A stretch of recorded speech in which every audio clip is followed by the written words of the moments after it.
Say, if anybody hurt, we made it. We made it back. We're back. My gosh, what a feat. The agony of the feet. Wow, it's been 2 months. 2 months since we've done this. I forgot how we did this, Wes. Jeez, is it weird to do this again? It's not easy. There's gremlins in the studio today. Things, you get all set and then things don't work. And then look what happens. But anyway, we're off to a flying start. And that particular song, which you can rehearse it and nurse it. And then you still screw it up. But it's Eternal Triangle. I believe Sonny Stitt. And... But anyway, it's a rhythm change kind of thing with a different bridge, and it's on the website. Great little tune. Actually, you know what? We're going to go over. We're going to later on in the show, we're going to go over this particular, just the first phrase of this head, because it's a wonderful little lick, and it shows you what you can do with just a B flat major 7 chord.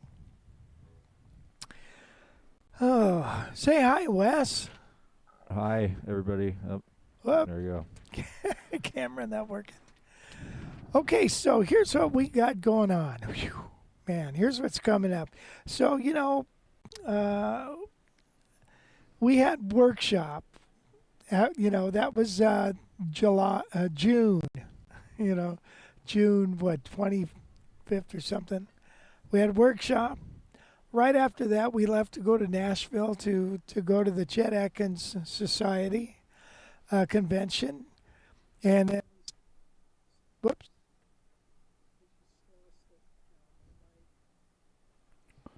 Test. Now I'm back. Went to Nashville and went to the convention, and then went to my grandkids for a little while. And great-grandkids. I got 10 of them. Can you believe that? Jeez. And then we came back, and I had like 5 gigs. And then we left, and we went to Reno to go to Hot August Nights. Then up to Idaho to see my other daughter. And then we came back down and passed out. And so now we're back. Wes, in the meantime, he was up in Reno too. And then he went down to Vegas. Whoop! You filmed a convention. What was that for, Wes?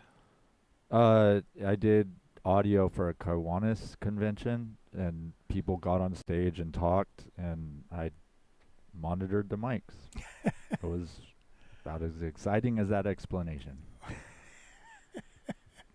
Well, but you were in Vegas, Summerlin or something, right? So anyway, what we got going on is we're going to do a few things. I've got a couple of guitars we're going to talk about, and we've got some new segments. So we're going to do a little Trop Builder segment, Lick of the Week, and then we're going to do a thing called Pages in a Book. I'm just going to take a page out of a book that I think is meaningful and share it with you guys. And then, like I said, we got two 575s that we're going to be featuring, and this is one of them. Okay, so that's what's coming up. All right, so just a reminder, if you guys haven't joined us before, we're live here every Thursday at 11 a.m. We've missed a few, but we're going to try to get back on track. So you can join us here, and it's always better if you comment and ask questions in the chat because it makes it more interactive and helps us out. So definitely say hi in the chat and ask any questions that you might have. Yes, thank you, Wes. Yeah, the school is back. Here we are. We're back at school now. So we had our little summer vacation. So, Wes, let's see who's on the board. Want to take a roll call? Yep. You will not laugh. You will not cry. You will learn by the numbers. I will teach you. Sound off like you got a pair. Sir, yes, sir. Here you are all equally worthless. All right, roll call. Kirby's in the house. What's going on, Kirby? Tony Cook. Hey, Tony. Both of those guys down in Southern California. We got Mike Bradenberger from Dallas. Lachlan in the house. Probably over in Colorado. Tom in Connecticut. And Human Element in Atlanta. Richard Jenkins. Don Spain. Hey, Don. How's it going? Richard, how's it going? Jim Rolfe. What's up, buddy? Rolfie. Joel Henderson says, anybody home? Yes, we are here, Joel. How's it going, man? Good to see you. Susan Nordrum. That's Lewis. Daniel Lowry. Rob's here. What's Rob. up? How's it going, guys? John Smith, crisis actor John Seary, The World on a Trapeze, I suppose. Dave Smith says howdy. Bill Murphy and crisis actors up in Reading. Well, What's going on, buddy? Yeah, well, gosh, thank you guys for joining us. I really appreciate it. So nice to have you here, and long-time viewers and old friends. Really appreciate you being here. So Wes has been working on the library, and I just wanted to take a quick look at the new format on the way it looks. Can we give them a little bit of that? Look at how fancy this is. Woo! Yep, it's still being worked on at the moment, but I've got a lot of work left to do. Now go up to the library there. Yeah. So look at all these sections here. And I have so many things that I haven't added to that thing. And so I'm going to start working on all those things. Got tons of them.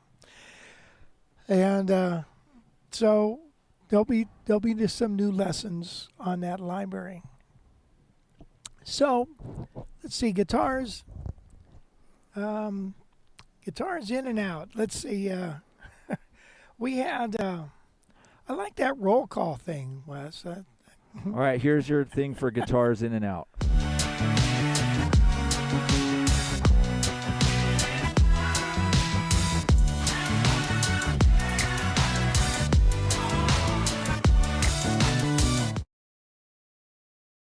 Oh, nice logo. This is about guitars that we've sold and are gone, and some guitars that are coming in.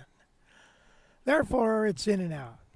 And so what we've got that we have in here is this black 575. I've got this one right there, a natural brand spanking new. I just set it up last night. Had to work on we'll go over it. And then I've got a 575 in trans brown coming in. That's really pretty, a real limited run. What is gone is the Golden Eagles. I had a Golden Eagle with a floater that is gone. And then also there was a Heritage Eagle Classic with a floater, which is a rare bird. And I think it had a dot fingerboard. And that is gone as well. But we do have a bunch of other guitars up there, and I work on them all, and there's some bit. See that 1960 Guild? I took that on the road with me. That son of a gun is just a bitchin' little guitar. Can you say bitchin' nowadays? I mean, is that old school or what? But yeah, and I thought, I ain't selling this. God dang it, this is nice. I thought, this guitar is, it's all, I'm like only 9 years older than that guitar. But it's in beautiful shape, nice neck. It's been refretted, brand new pickups. So anyway, that's one of them on there. So this particular guitar I've had, this is the second one I had. The first one was so nice.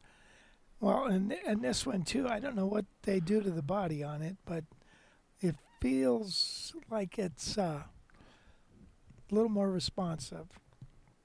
But I've got this guitar with the P90s, and I've got a natural with the humbuckers, and we're going to go ahead and play a little bit of. Are you going to do the reviews of those now? Yes.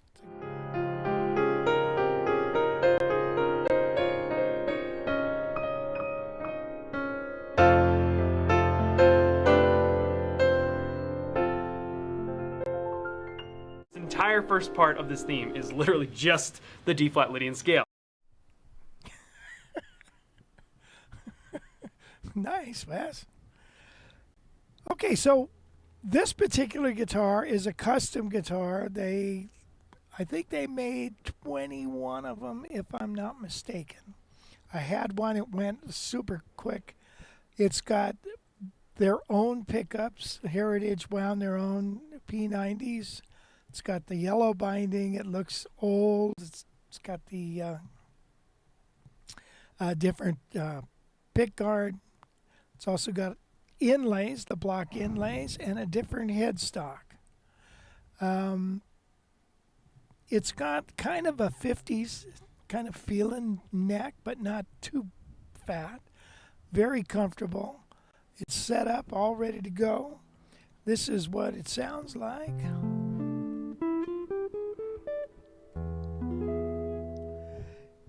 Here is that back pickup.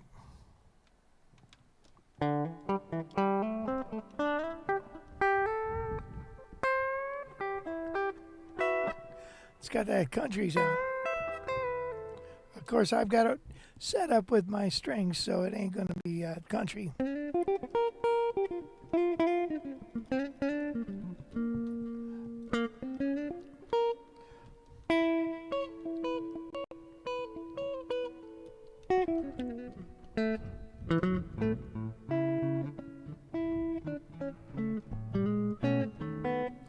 So it's got that funky country sound there.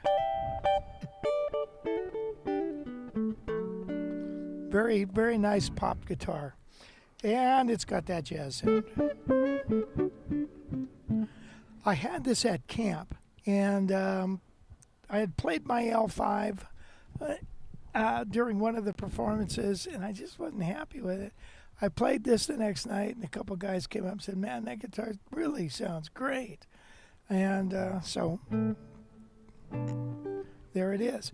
I'm going to play a little track here. Since it's summer, let's do Summer Samba. And again, this particular song is on the website. Here we go, Wes.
Hey, so there's what it sounds like with a group. It's a beautiful guitar. I'm going to get out the natural one. We'll take a look at that. All right. Let's see. Got a comment here from Gary Salima in Italy. How's it going, Gary? Good to see you. He says you guys have been busy. Great analysis of autumn leaves the other day. He does the accelerator. He's an accelerator student, so he does a one-on-one thing with my dad. And then and great tech advice from me. I'm helping Gary set up his. What happened to a light? Just went out over there in that top corner. Awesome. Okay. So yeah. Nope. And there's back. So yeah. Anyway, hopefully that worked. I'm trying to get Gary's shooting some videos, helping him with some video stuff, helping him with some getting a good sound off of his. He's got a million. Gary's got some beautiful guitars and great gear for sure. Mark Wilgrens says, welcome back. Thanks, Mark. Good to see you, man. Adrian Lee says, glad you guys are back. Really missed you. We missed you too, Adrian.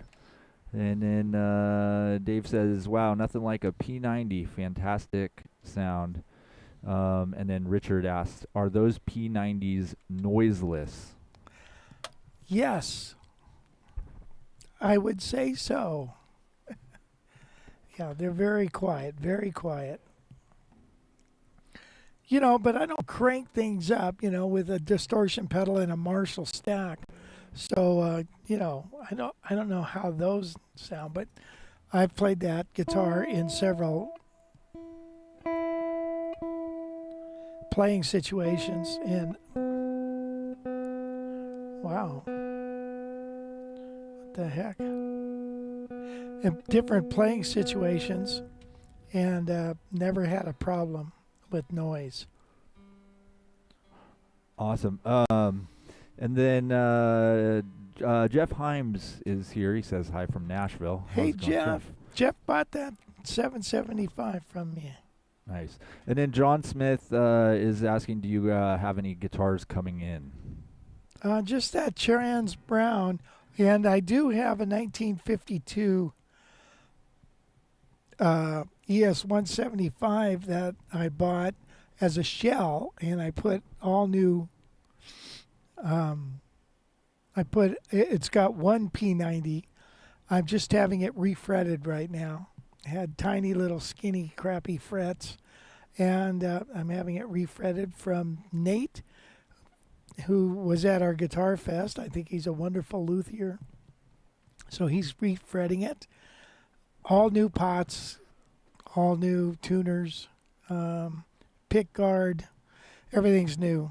And it's a nice shape. It hasn't been shot with lacquer either, which, you know, sometimes can change the sound of the guitar.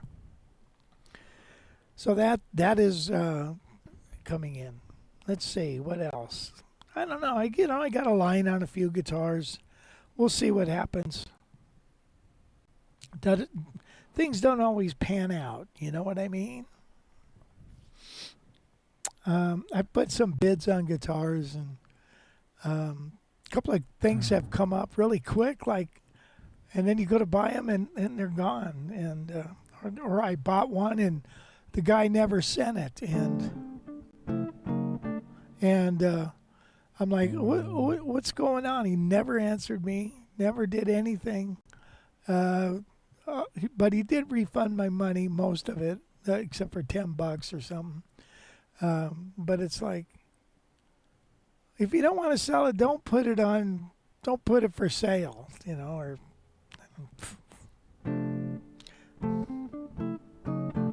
And then another thing, you know, I think it was a L5 at a real good price. And then, so I put it, you know, went to buy it, and he took it. It was gone all of a sudden. It's gone. What happened? Yeah, my friend said I can get a lot more money out of that. Well, asking and getting, there's two different things. I understand where you're coming from, but it's rough. It's a buying and selling is rough. But one thing about what I don't buy anything I wouldn't love to play. So there you have it. All right, let's take a quick gander at this puppy. These, when you go on the Heritage website, it says 575s come in sunburst or natural. And this is a beautiful natural guitar. However, I don't think they make them at the same time, because I've had guitars on order for a long time. All of us, you see nothing but naturals. They only make the naturals. I could be wrong about this, and I hope Pete Farmer's listening. Maybe he can school me on this, but it's like you get several sunburst ones, and you can't, no, we don't have any naturals. I don't know when they're coming in. I don't know when. And then, okay, now we got a bunch of naturals, but I don't know when we'll get any more sunbursts. So it's like, okay. But I was happy to get this. One thing, my rep guy, he's very nice, and he keeps me informed, and I'll get an email that says, hey, we had a shipment that was going to go to Germany that they reneged on. Do you want any of these guitars? And this was in there. So I don't know the wait time on some of these things, but so it's got a beautiful neck, mahogany neck, beautiful looking guitar. I like the wooden bridges. On mine I put in a Tune-o-matic, but on some of my other guitars where I had Tune-o-matics, I ended up just putting in back to a wooden. So I go back and forth on that whole thing. So this gorgeous guitar. So it's priced as a standard. This is a standard, whereas the other one's a custom, and it's a little more money.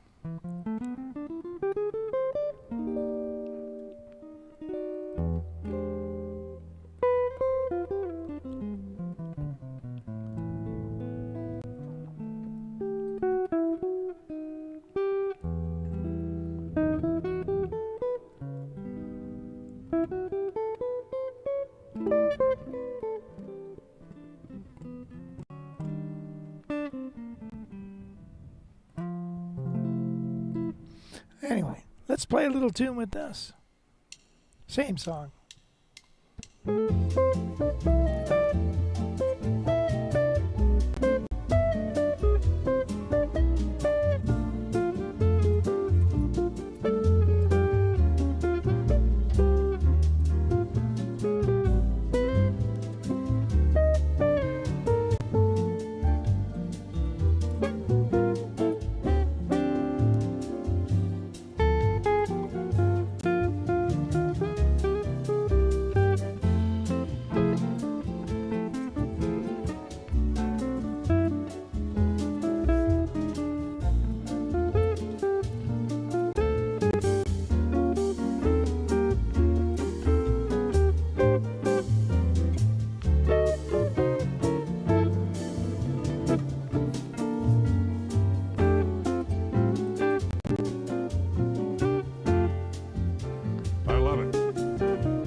what they just said. Wow. Oh, wow. Okay.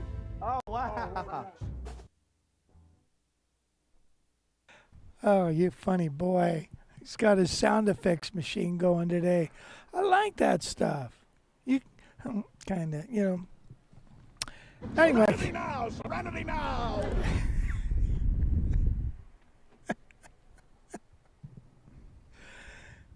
Jerry Stiller, my favorite guy in the world. Favorite actor. Okay, what's next, Wes? So there's the feature on this. Let's wrap it up. There it is. If you're interested in these guitars, just call me up or drop me a line on the intranet.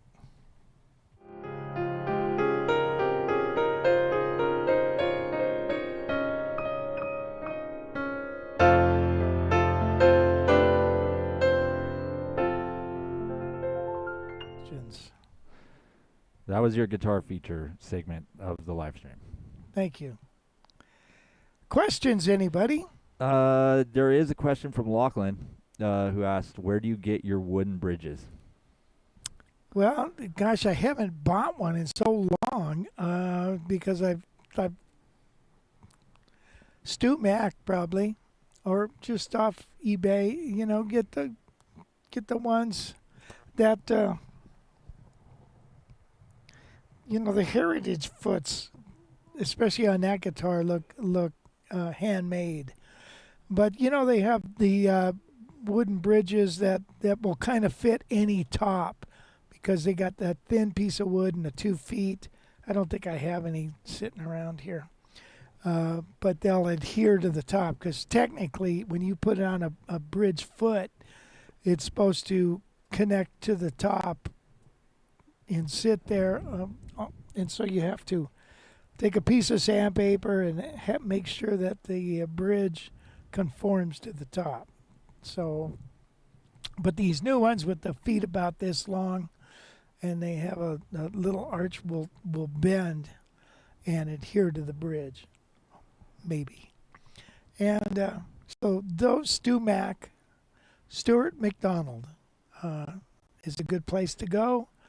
You can just go on eBay and find wooden bridges. What cracks me up is I've got bridges off old guitars sitting in my drawers, and I look on eBay on Reverb and okay, here is a 1960 wooden bridge, $300. I'm like, what? Who wants a wooden bridge? Half the time when the bridges are that old, the wood is soft and the string is sitting in the wood too deep. I don't know. So I always like to watch those to see if they sell or not. Anyway, weird, huh? So maybe it's time for a lesson. Let's do a lesson. The Okay, on which one? Chop Builders. Stop.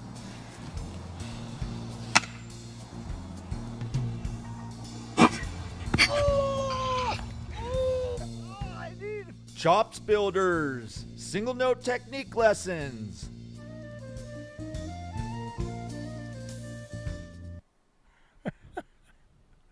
There it is. Nice, Wes. All right, so here's something that I think is really important, and most people already do this, but I find myself, as I get older, I need to keep doing this, because this knuckle will have the little knuckle on the end of your fingers.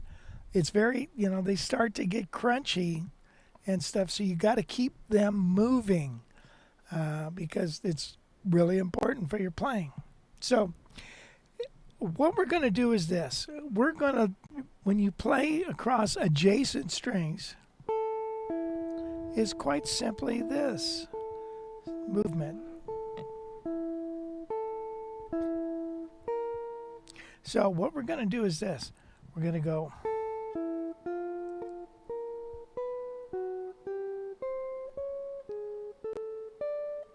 And you see how that finger is. So, you know, when some people, when they start playing guitar, they go. Well, we don't want that. We want to be able to roll that finger. And you see how that knuckle is moving? Now, you might want to do that on every string. Now, you also, with every finger. And with this hand, I'm just going.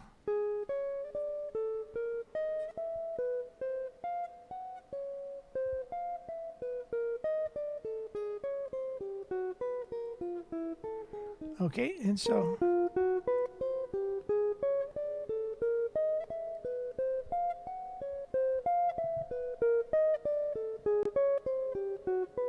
Now, once you've done that, now you want to go like this.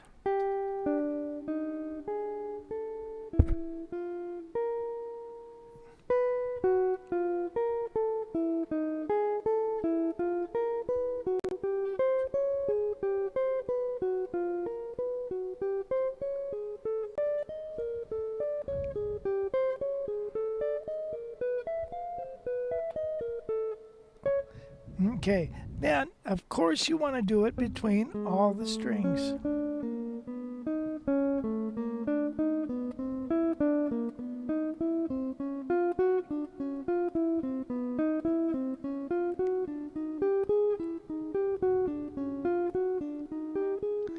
It sounds like a nightmare, doesn't it? Now, once you've done it on all your strings, then you want to go across the neck.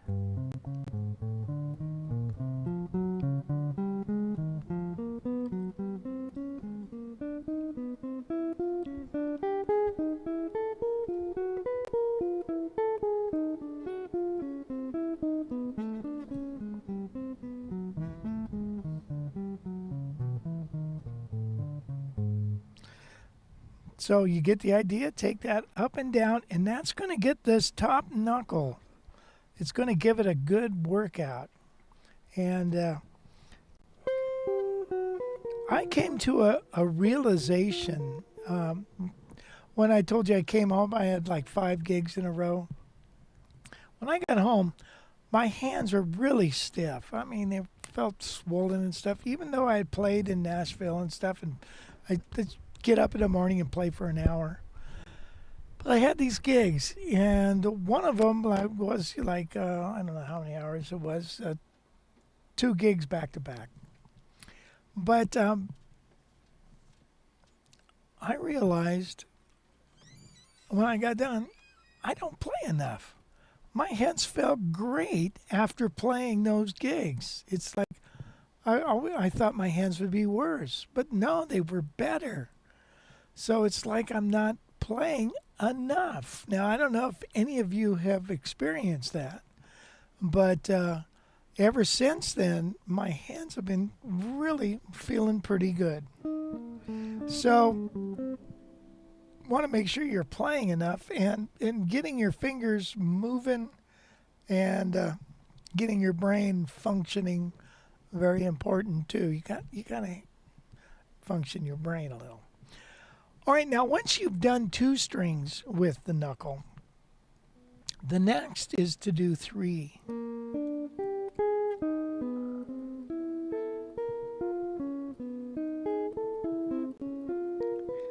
And you see how this finger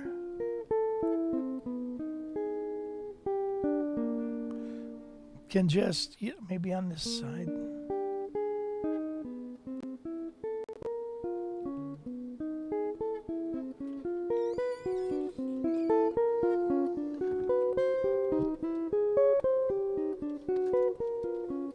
Now, this hand is probably more important than this hand. So when you do this, take a look at, it's all downstrokes, upstrokes.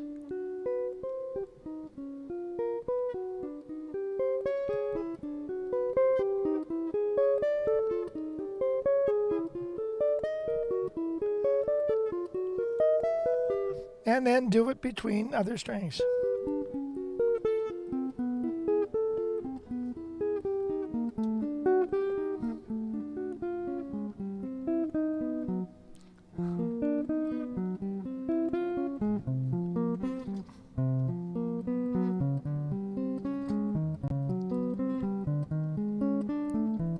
We're playing triplets. 1 and a 2 and a 3 and a 4. Yeah. And then cross strings.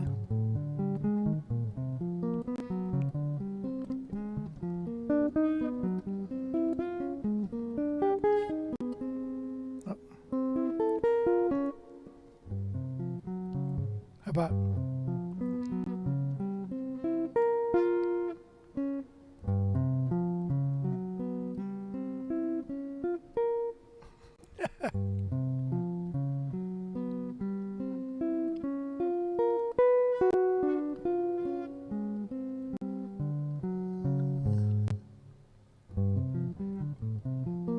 now, how about 4 notes?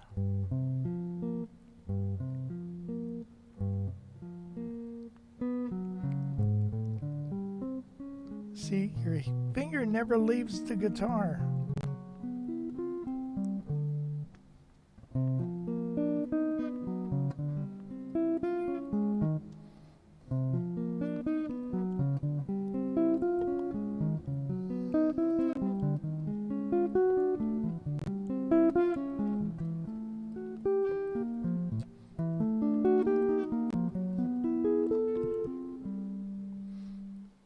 Those type of finger exercises really help this knuckle to be flexible. Some guys, Ted Green especially, had the ability, this finger could almost bend backwards. You know, this, I'm lucky to get that straight. By the way, don't crack your finger. Don't crack your finger off. Now there is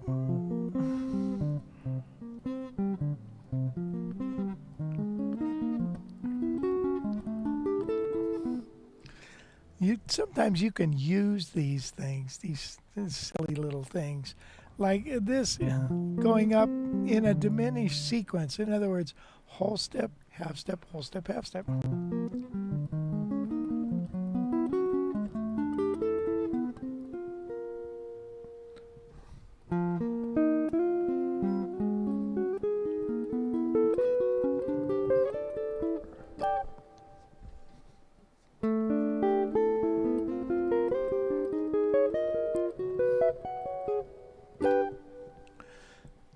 Several, you can fashion several things that you could possibly actually use. So let me know how it goes if you do that exercise. Great one for in front of the TV. So it doesn't take a whole lot of mind thinking to do that.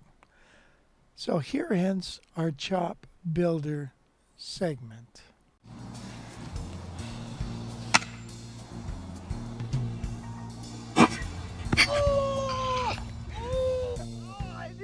Chops Builders, single note technique lessons.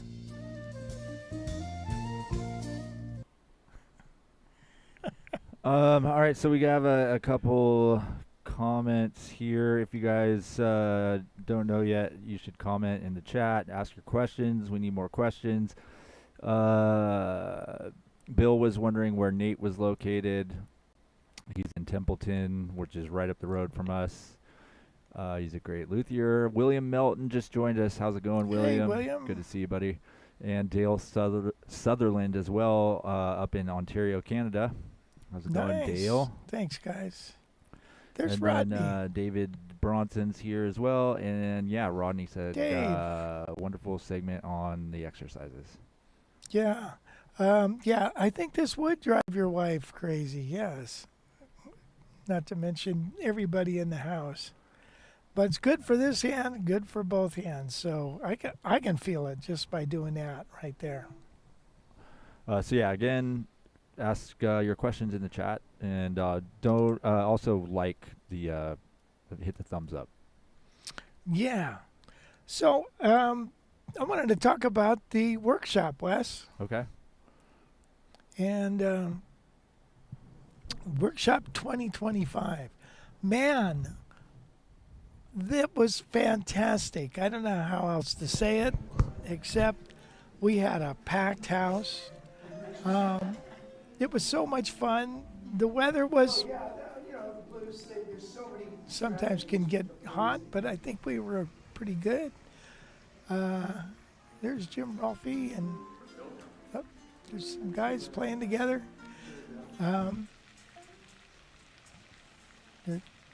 There's the beauty. It's beautiful. It's got a big pond there.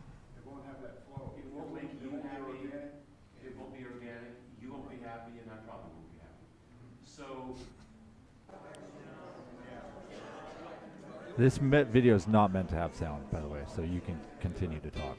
This is Okay. not compelling sound at all. Okay. All right. So we sectioned off people into 3-member groups to play with the rhythm section. For instance, what's happening right there. And they get up and play, and they all did so well. I can't believe the how advanced people have gotten, and some people have made some really big strides.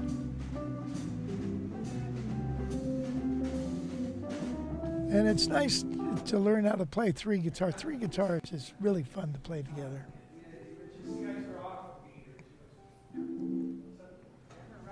Yeah. There's our big picture that we took at the finale. Or not the finale. Actually on that. Shit. And yeah, we had 36 guitar players, 10 bass players, a few wives, and boy, it was just fun, and it just goes by so quick. But it's very informative, and it's just, and I wanted to, when it's fresh in your mind, I wanted to get on the live stream and talk about it, but we get home and then we end up going to Nashville right away, and it's like, gee, I forgot what happened there. But that was really fun.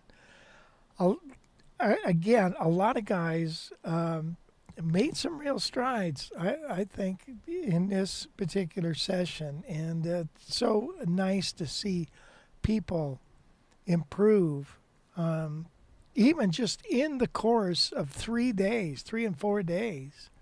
The first day people get up and play, and they're all nervous, and they freeze up and stuff. By the time the second and third day especially rolls around, they're a little more comfortable, and the music gets better.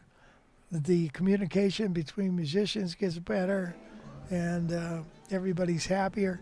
I'll tell you, everybody laughs at this thing. It's a laugh fest. And what's nice about this is relatively small group, because we divide everybody into 3 groups. And then we all eat together. And so it's not like some jazz fests, like our jazz fest, people got to go find some place to eat and stuff. But everything's all taken care of. Everybody's got a nice room. And so it's just a lot of fun. And we have the dates up for next year. If you want to come, I really encourage you to come. I think you'd have a blast. Yeah, you can go to the website there on your screen, guitarcollege.com/Yosemite, and then you can watch the full video on the camp. So if you're wondering how it goes, what a day looks like, that video right there on the page will walk you through it. So if you're thinking about coming, great place to start is to watch that video. Big time, yeah, that'd be great. Which Dale Sutherland said he wished he could attend. Applause on the workshop. I wish I could attend, he said. Well, so, next year. Yeah. Make a point of it. When we always say, if not now, when? None of us are getting any younger. And if not now, when are you going to do it? You know, jeez. I'm 73, and you know, these guys are getting older, but hey, I don't plan on dying soon. It's a shame. It's a damn shame. No respect. I get no respect.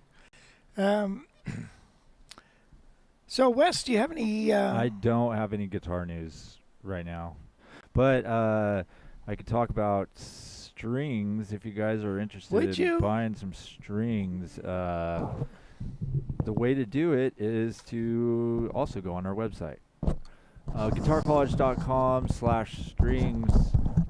One pack for $22, 3 packs for $60. This is a custom gauge that he has put together. So you end up getting 8 strings.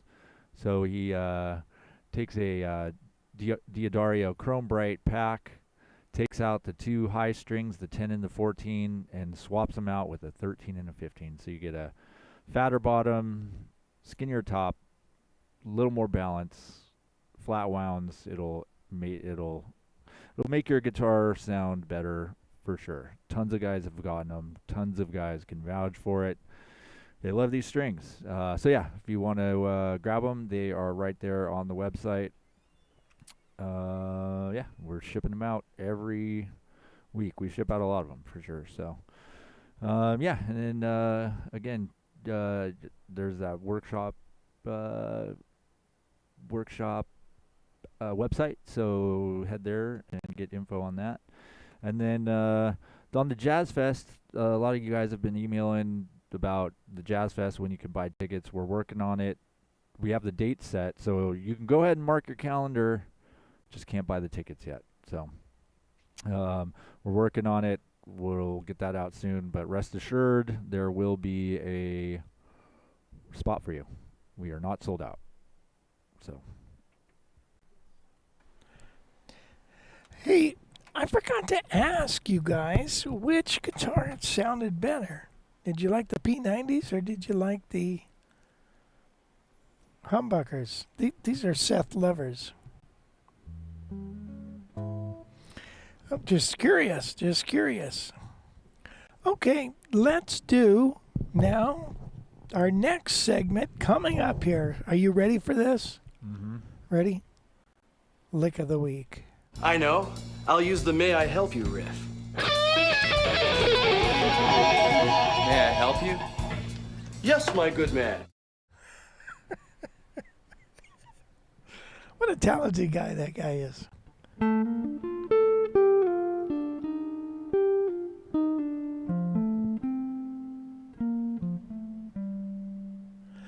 All right, there is the riff. That is the first part of Eternal Triangle.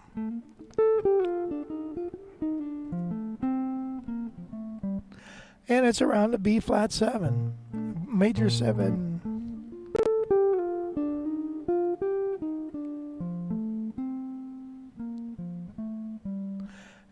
This is unconventional fingering. I tried to play this song many different ways, but so I finally came to this. I feel it's the way to use your strongest fingers.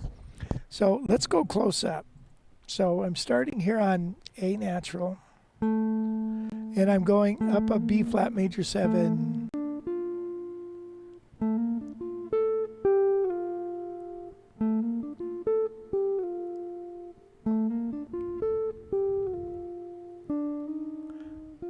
And then up to there.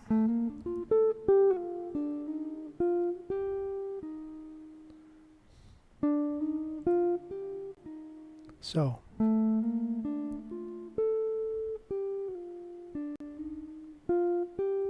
Now. Right up in F major triad.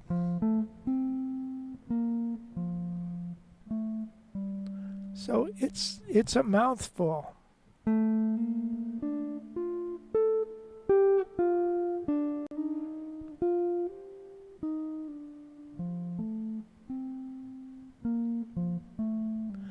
The more hammers and pull-offs you can do on this, the better.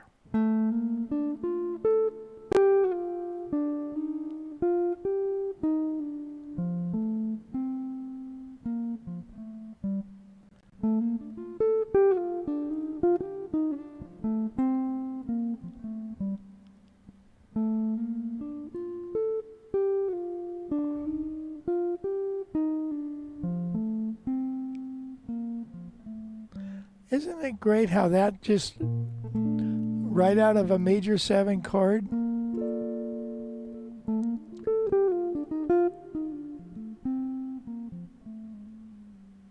Right? I mean, let's see if I could do it.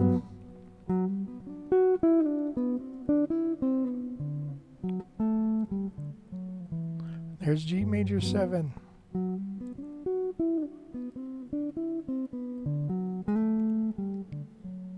A major 7.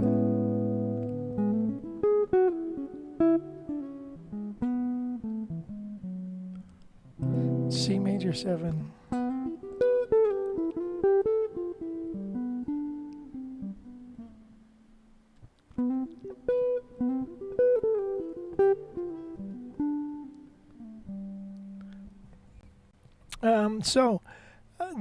That particular riff, even though it comes from that Eternal Triangle song, is just a beautiful riff over a major 7 chord. Easy, right? Of course, next you probably want to transfer that riff to a different shape.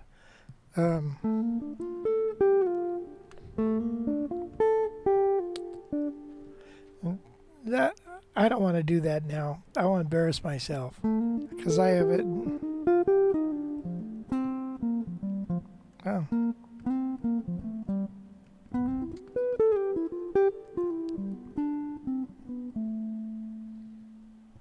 Here's D.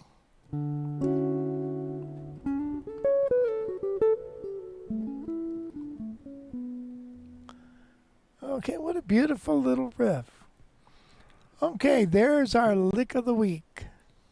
I know. I'll use the May I Help You riff. May I help you? Yes, my good man. Rob did ask why not use your pinky. Because of pull-offs and slides in hammers, I think it's easier.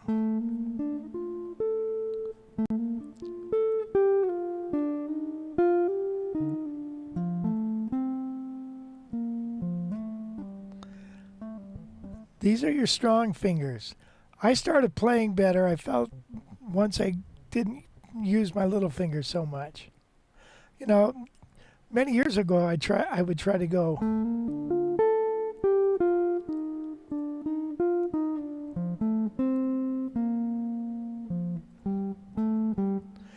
Do it like that, and it just didn't have the finesse and the flow.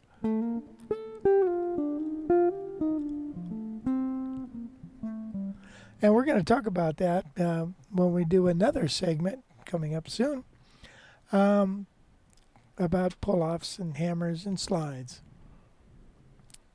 So, yeah, I like it like that. The name of the place is I like it like that. All right, yeah, if anybody has any more questions, throw them in the chat there, and we'll answer them for you. Yeah. Let's see.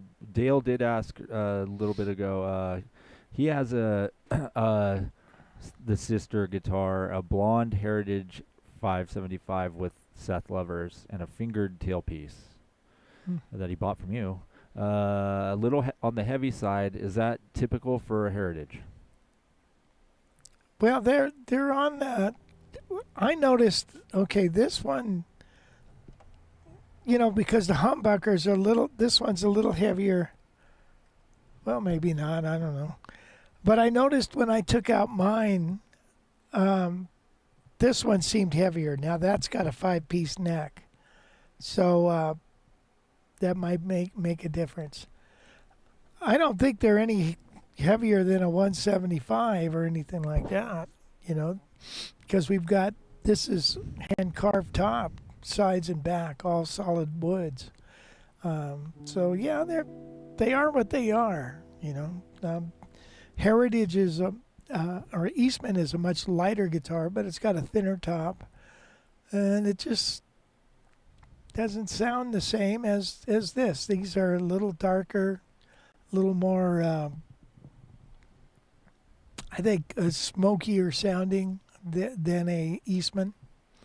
So,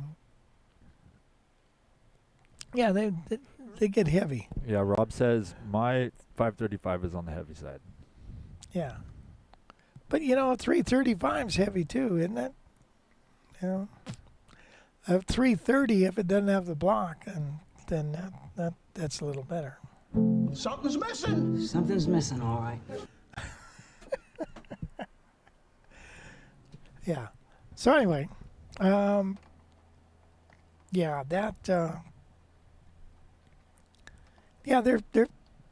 are what they are. And Tom Rotella called the other day, and he's been looking. He said, "I'm going to go play a 575. I'm looking for something that won't feedback. It's got a great sound, comfortable to play. So I'm going to go check out." Somebody told me to go check out the 575s, and he asked me how I liked them, and I said I love them. I think they're really a great workhorse. Everybody says the 175 is the workhorse, and it is because so many people have them. But the 575s, since they're solid woods, and they're just better. They're more responsive. They're just freaking better. That's all. Oh, there's the block for a 3. There's a 335 or 5. Yeah, nice video. Yeah, that we had with Pete Farmer. Daniel Lowry is asking, any advice when looking at used heritages? Been interested in the Sweet 16, but cautious to buy anything used I haven't put my hands on. Well, Sweet 16's a wonderful guitar, man. No, it's a solid top, so, give the top a good inspection. A Sweet 16 solid spruce, make sure there's no cracks in it. I think that's about it. Sweet 16 is a longer neck. It's the 25.5-inch scale length. So it's a little longer than this. Joins the body at the same spot. This is at the 14th fret. And so, yeah, Sweet 16's wonderful guitar. That's kind of a good reason to buy a guitar from us, because we have put our hands on every guitar. So if you're, looking for something that we might have in stock, Daniel, that'd probably be a solid way to go. We don't get really, I don't know, you hardly ever get a complaint about a guitar. I mean, I can't even remember the last time.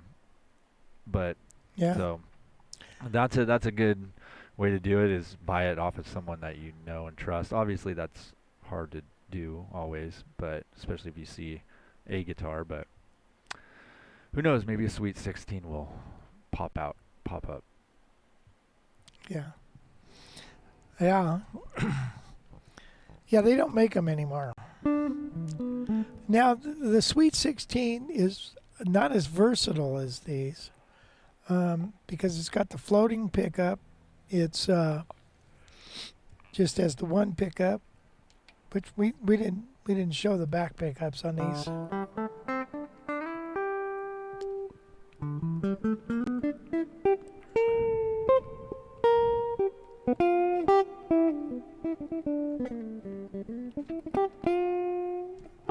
No! God, please, no! No! No! Gail said, don't we have a couple Sweet 16s? No, not anymore. We sold them all, honey. I always wanted to keep one, and I just never did. But let's see. The Sweet 16, wonderful guitar. Only one pickup. If you're playing at louder volumes, it might have the tendency to feedback. Might be a little brighter than this, but it's got its own acoustic sound, and it's a beautiful guitar. So it's also got the 5-piece neck, so that's kind of nice. Dave said someone at camp had a 575 in it. Blew him away. Oh yeah. Yeah. Yeah, they're nice guitars, without a doubt. Yeah, and they, like I said, they are workhorses. They've been around a long time. It's a thinner body than a 175. 175 is about out to here like that. I think it's a 2 3/4 inch. And then this particular one's got a nice neck, feels great, sounds good. Anyway, shall we move on? Yep. All right, so I wanted to talk a little bit about the Chet Atkins Appreciation Society. If you've never had a chance to go to that in Nashville, I recommend you do. I mean, it's pretty big compared to our camp. Our camp is 36 people, but there's about 300 people at the Chet Atkins Appreciation thing. And not everybody is, there's a lot of Chet people there, and you get that thing going on. But I don't really do that. But I played my set and taught my classes, and they seemed to like it. So I just played a bunch of tunes, a bunch of jazz tunes, or just fingerstyle things. And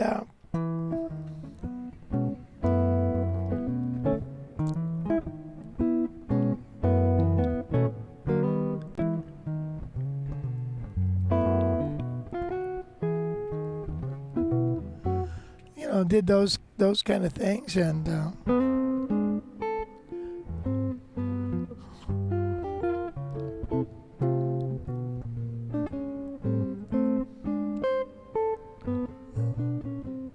but they got some guys there that just like fly on the guitar. Tommy Emmanuel, if you've never seen him, you got to check him out. Holy cow. He was on fire. I don't know what he's on, but he was totally on fire. And so it was really nice to see Tommy. There's the finale right there. Are they able to hear that? I don't know. I'm trying to figure out. But So there's some of the guys, I don't remember the name. That's Parker on the very left. Parker Hastings. there you go.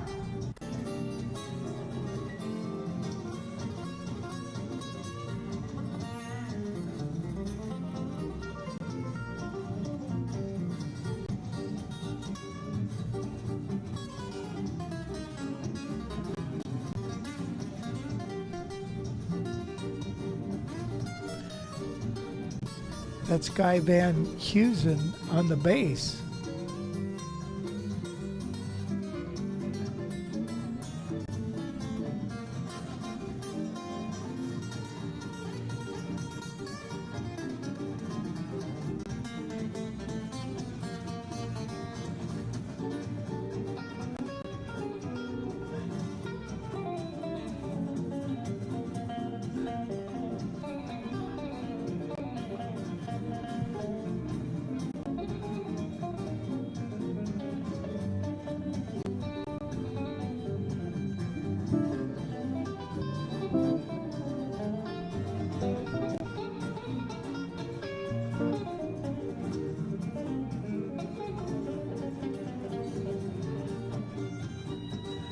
All right. Okay, yeah, go ahead and let that play. That's Mark. he puts on the Chet thing, and so he's a doctor, actually a retired doctor, wonderful guy, and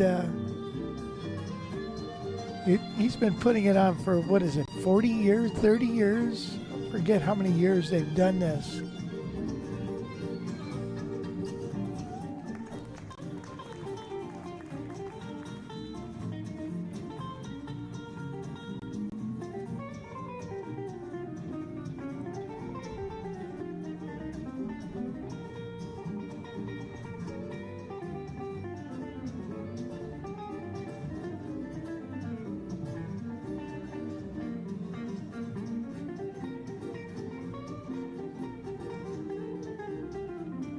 I think now Jim Nichols.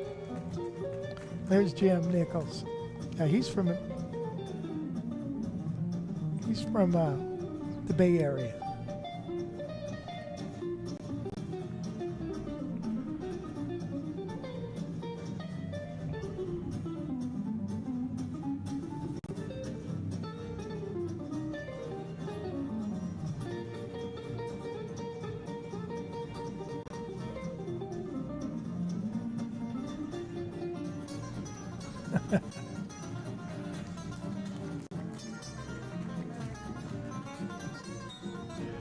Okay, well, I guess you can shut it off.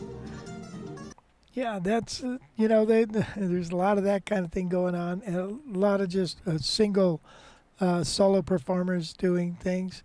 Also, Chet did some producing of a gal, Susie Bogus, who's had some hits. And she was there and sang some tunes and told some stories about Chet. And it's all about really, now there's, that's Walter Rodriguez and myself. Walter is a GIT graduate, lives in Florida. He's like a Joe Pass guy, and he was there. And did some fun things with the looper. Came home and thought, man, I got to get my looper out. There I am. And, there's me and Parker. There's Parker. And now, he started, I think he was, 9 or 12 when he started doing my arrangements. Good grief. Kid's really good. Wonderful guy. Fun guy. Now his parents now are helping Mark put this on. Greg and Denise Hastings. Bruce was there, Bruce Foreman. Now there's Guy Van Dusen, and Guy is number one, he taught at Berkeley, or still is, been there 30 years. But he does just incredible arrangements. He did the Stars and Stripes arrangement that Chet recorded. And I've got his book. I was looking for his books, and I told him, man, you messed me up, man, because, God dang it, he's got some tough arrangements. Anyways, that are it for the pictures? Yep. Okay. Anyway, if you ever get a chance, you should go to it. It's really fun in Nashville. The place is right off the airport, right next to the airport, easy to get to. And it's just guys that love Chet. Jerry Reed, Doyle Dykes was there, which reminds me, this Sunday, Tommy Emmanuel and Doyle Dykes are going to be together on Doyle's Sunday String Along. So you might want to look that up on YouTube. So he's got Tommy coming in, and that'll be fun. That'll be fun. All right, so a long time ago, a guy came into I had a little guitar shop, and a guy came in, and he turned me on to a book, and it was called Heavy Neckin', and it was Jerry Reed songs, and it was written by John Knowles, who's always at the Chet convention too. And I told John that he does a monthly newsletter with arrangements,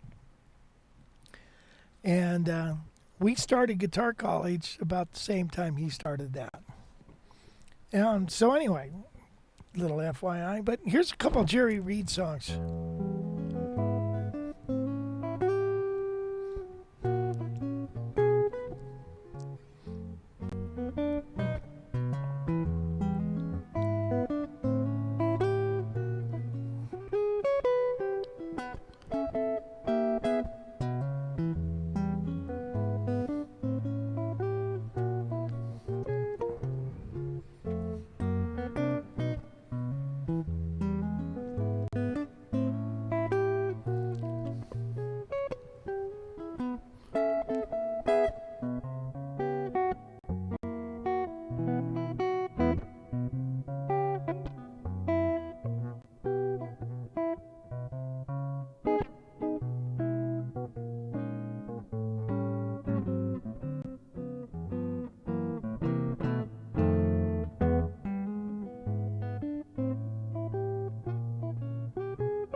That was Jiffy Jam and Blue Thumb.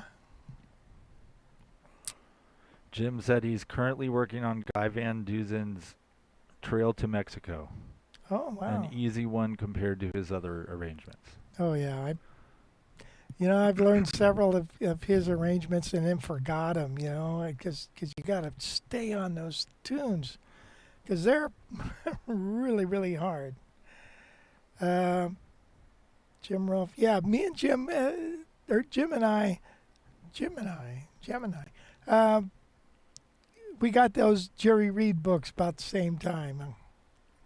Yeah, Reedology and Mr. Lucky are my two faves of that book. Yeah, that's a great book. Heavy Neckin' by John Knowles. It's Jerry Reed tunes. It's got it comes with a cassette. Or maybe it's an 8-track. But yeah, it's good music. It's amazing what everybody thinks of Jerry Reed as she got the gold mine, I got the shaft, or Amos Moses and that kind of thing. But man, a hell of a picker. Holy crap. Oh my goodness. Okay, well, Wes, let's move on to pages in a book. You cannot learn from books. Replace these pages with life lessons.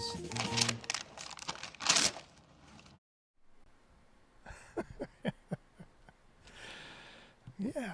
All right. So here's a book that I think is a wonderful book. You know, Ted was so detailed in all of his work. You know, he expanded everything out to the max.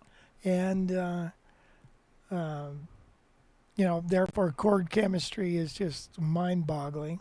But he has 2 books on jazz guitar single note soloing. I think I actually proofread one or both of these.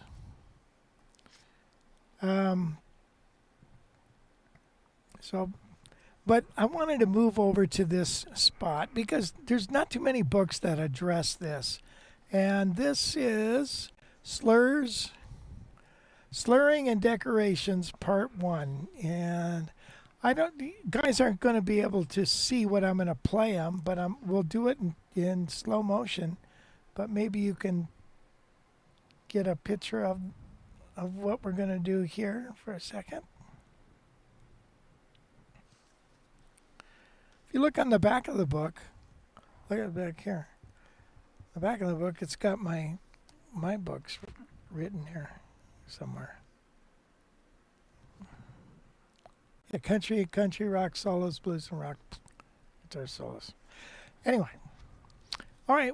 So what is he talking about? He's talking about slides, slurs, decorations. So decorations are mainly maybe encasement, but it's more like trills, not thrills, trills. All right, the first thing he's talking about in here is chromatic slides. And here we are in the key of A. And his first example is going a half step below the target root note of E and sliding up.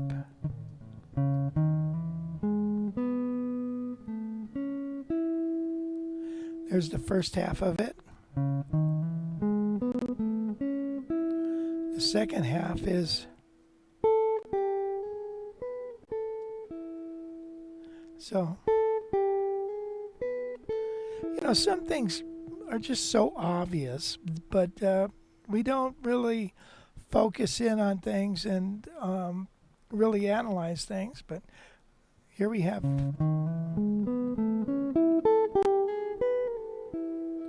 that's around an A chord. Whoops, I used a different fingering there.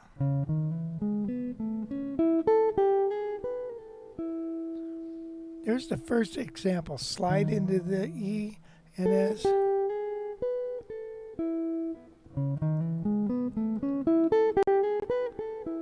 His next example here is a slide where we're going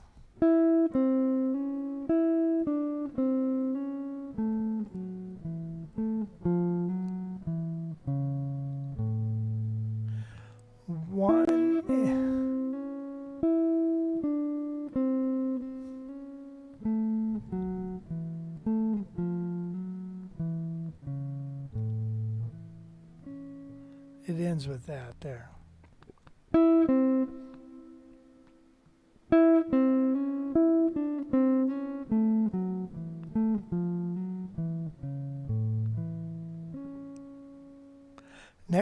Next one is another variation on that. So it starts on the end of on beat 4, 3, 4.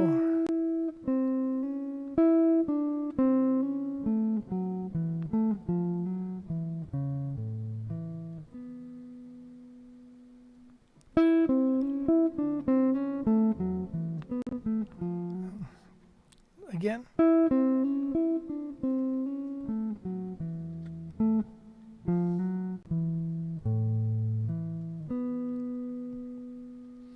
Now those are all half-step slides.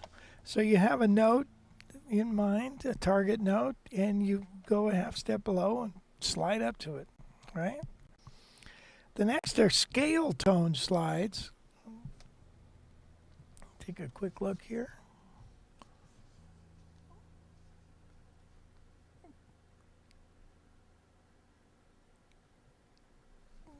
Scale tone slides are where we're within the scale. We're key of A here.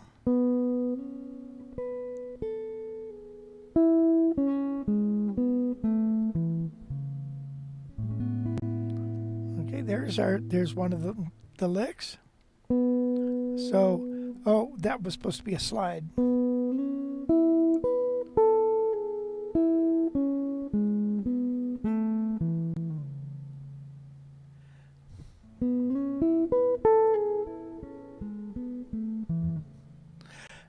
That is the beauty of the guitar, is sliding and hammers and pull-offs. That's what make as opposed to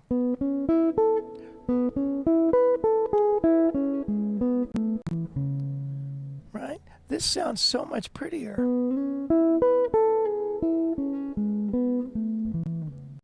Right? The next one is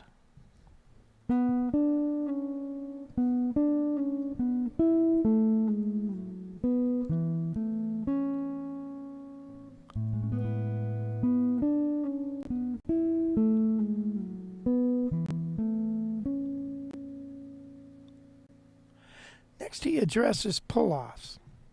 Pull-offs, of course, everybody knows what they are. Right? Where you pull off and you kind of drag your finger across the string to make it sound. So, now this particular pull-off is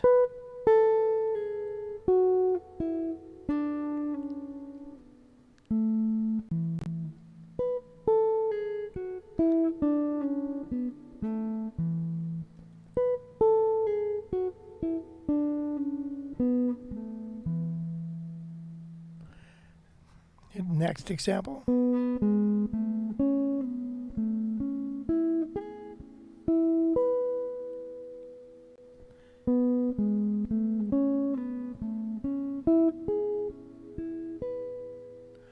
Next example, 1 and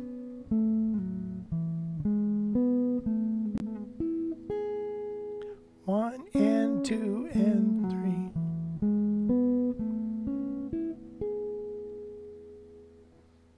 One.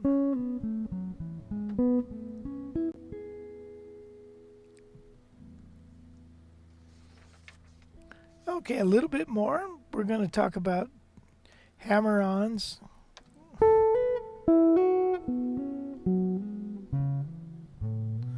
And I think you've seen how I like to, when you talk about a new way of playing a scale, where we would do hammers, pull-offs, and slides, where we would go hammer, slide, hammer, slide, or hammer, slide.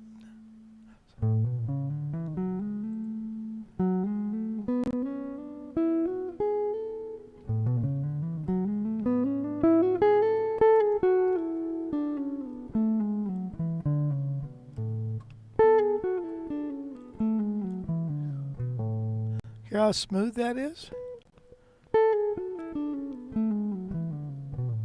Anyway, now he's addressing his trills. And totally out of the bebop era is trills. And when we do trills, it's quite simple. Let's say that's our initial lick. What we're going to do is add a trill to it. Now, don't get hung up on the fact that you've got these notes, and don't try to count it. This is all just half a beat. So it's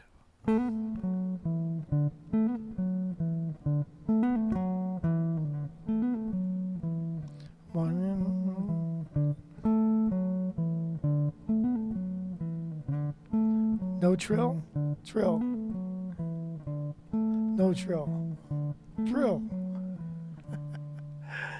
Okay, so it sounds better. You hear me do it all the time.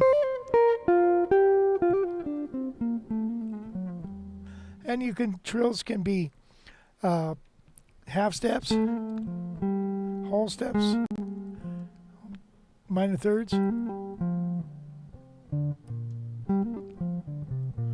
Okay, next example Ted has in the key of D, which the last one was too. So he's got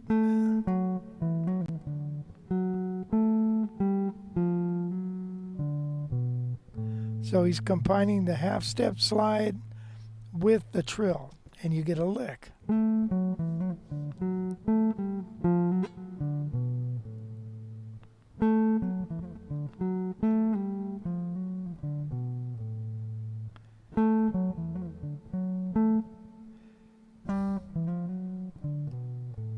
And he's got another one with a big skip.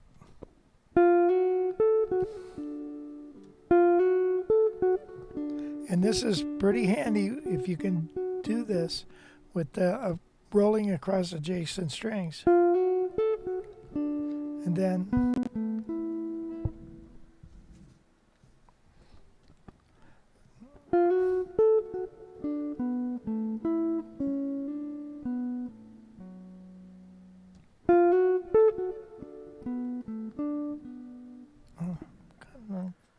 sorry.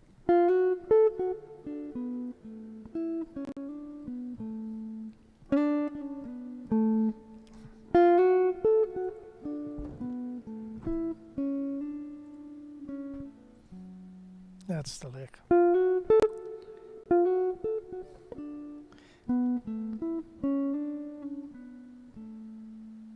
Next one. 1 and 2 and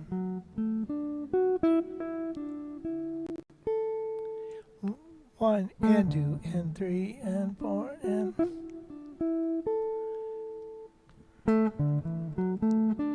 1 on the end of 1.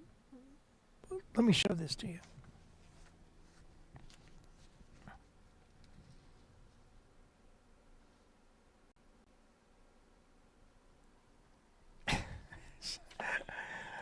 Ma bell.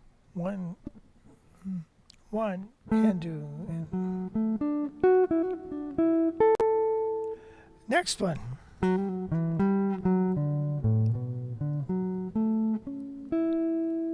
That's around a D major 7.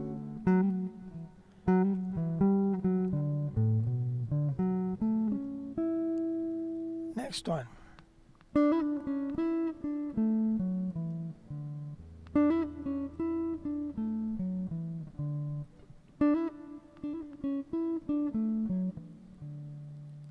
Next one.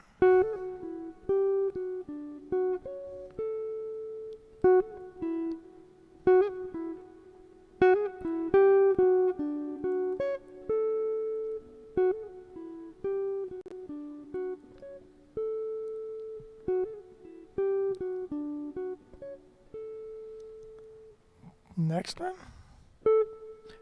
It starts on beat 4, 3, 4.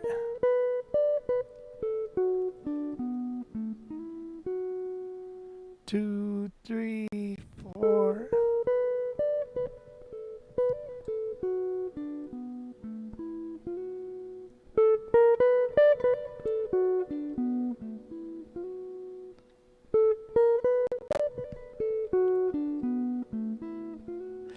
Now, that's it for the trills in the book.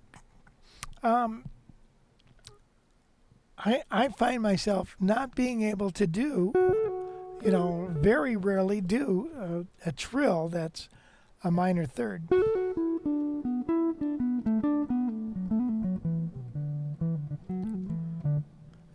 But I'm going to practice that. Let's see.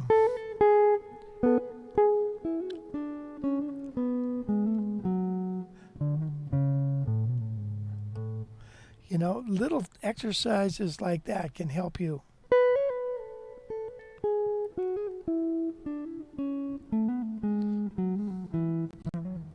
Write down a scale.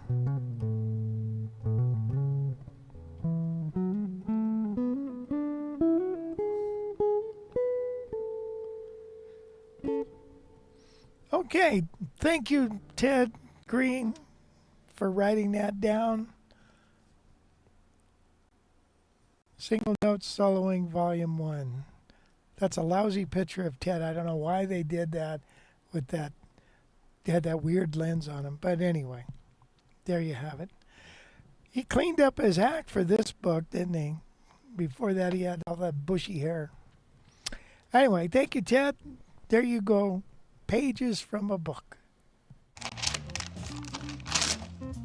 You cannot learn from books. Replace these pages with life lessons.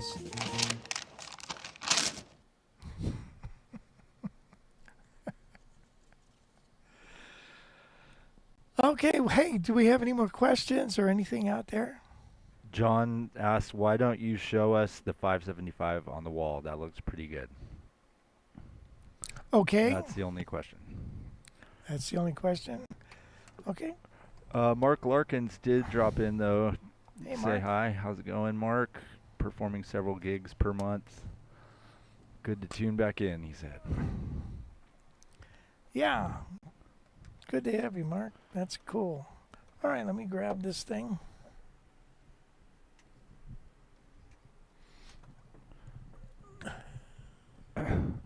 Yeah, again, if you guys missed it earlier, we've been working on the library. So if you go to Guitar College Library and you're a subscriber, you've probably noticed it looks a little different. It's because I've been revamping the whole thing and reorganizing all this stuff and trying to make it better, trying to make it easier to navigate and find stuff. So if you haven't got it yet, haven't checked it out yet, haven't seen it, go to guitarcollegelibrary.com and it'll redirect you right here. And yeah, we are doing a lot of work on it. So we should have some fun announcements about it coming up in the next few weeks. So be ready. All right. Yeah, this is one that I had made for me when I first got with Heritage. And that's when Heritage was basically a big, giant custom shop. You got a big, giant brochure of all the finishes they had. And you just ordered your guitar, kind of like Carvin did that for a while. And so I wanted a ebony fretboard. I wanted a 5-piece neck. I wanted the where's the, hold on.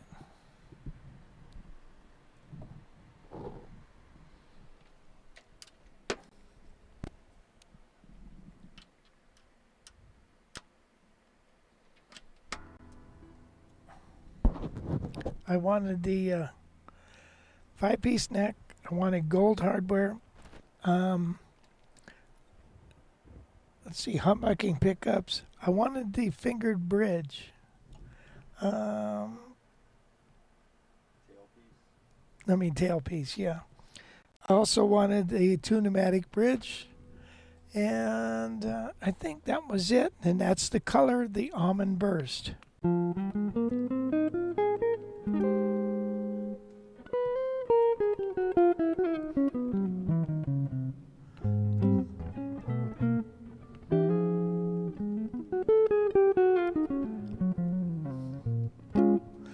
And so let's play the same song with this guy.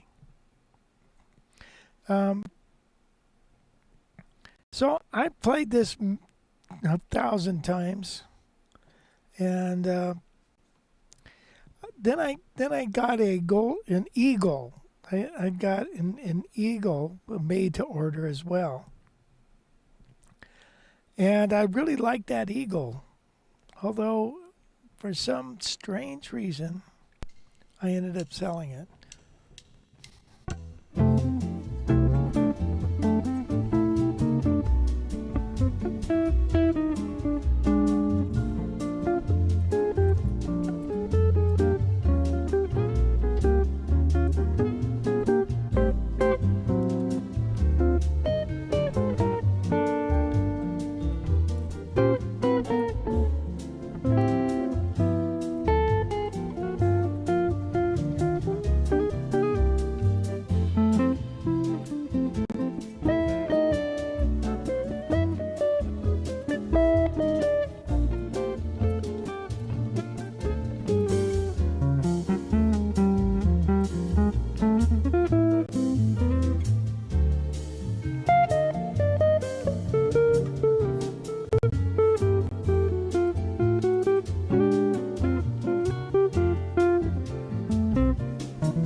The guitar sounds a little more metallic to me. What about you, Wes?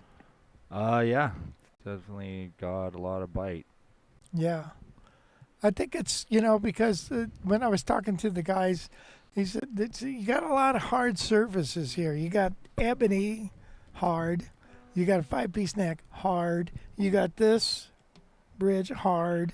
You got a lot of hard surfaces there. So one thing I had to do on this, it had an ebony bridge, or a pick guard. Well, first off, it broke when they shipped it to me. And so they sent me another one. But I just did not like the feel of that ebony. So I varnished it with several coats of varnish and rubbed it out. So, but this is mine.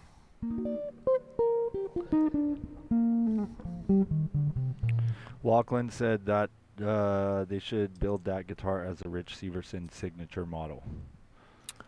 Mark Larkins agrees. We should send that to Pete. Yeah. Hopefully he's watching. Yeah. Hopefully. Yeah. Condor. A Rich Severson Condor. Flying high. Boy, that's not a bad name. The Condor. Hi, Ann. Ann's here.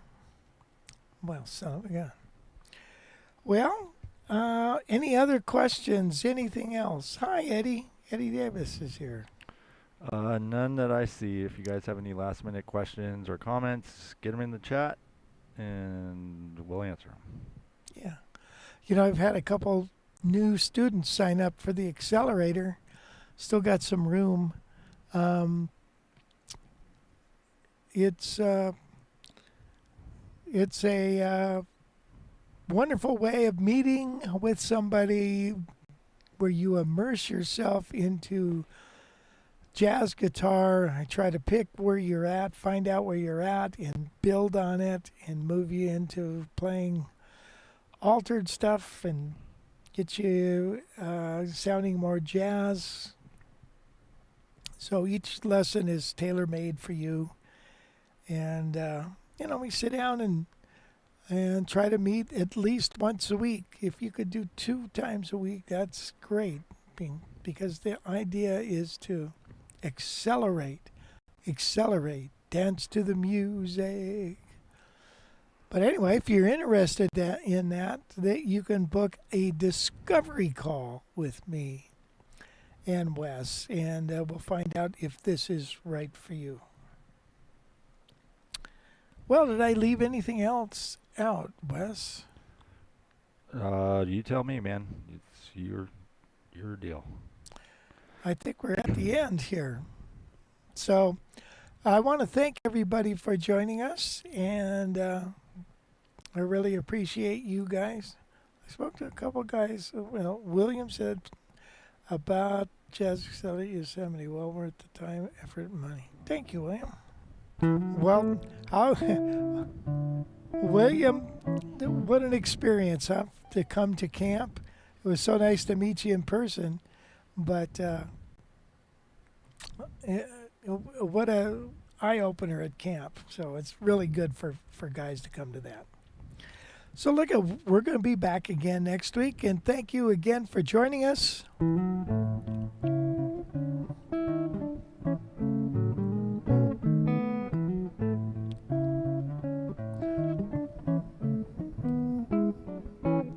No, if I forgot how to play this.